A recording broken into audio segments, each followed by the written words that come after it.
Rashi asks in Genesis, why does the Torah start from the creation of the world and not from the first mitzvah? I would add, perhaps the Torah should start from the story of Avraham, from Abraham. Rashi answers that a day will come when the nations are going to come and say, why should the land of Israel be yours? We want the land of Israel. And the Torah is teaching us that God created the world and God can give the land of Israel to whoever he darn well pleases. The problem is that this answer doesn't work. First of all, it might explain creation, but it doesn't explain the other stories that the Torah has until Avraham or until the first mitzvah. Second of all, it's a poor answer because the nations will simply answer, well, he chose to give it to you, and then he took it away from you and gave it to us. And what do we have to say to that? Other than, it's not true.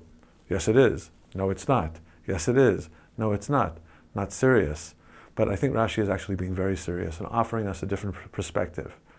Rashi is saying it's not a national perspective. It's not nationalism. Rather, it's a universal perspective. This is not the story of our nation, but it's the story of the world. This is a significant shift. It takes us from selfishness to service. It takes us from nationalism to universalism.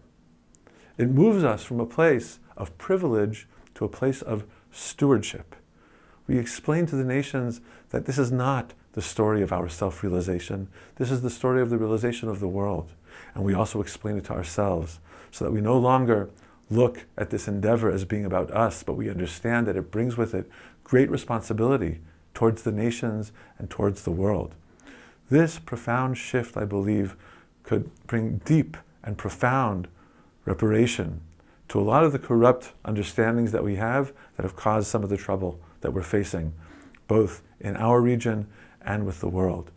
If we would appreciate the significance of the responsibility that comes, not with this privilege, but with this stewardship, our conversation would change, and I believe after that, the conversation of the world.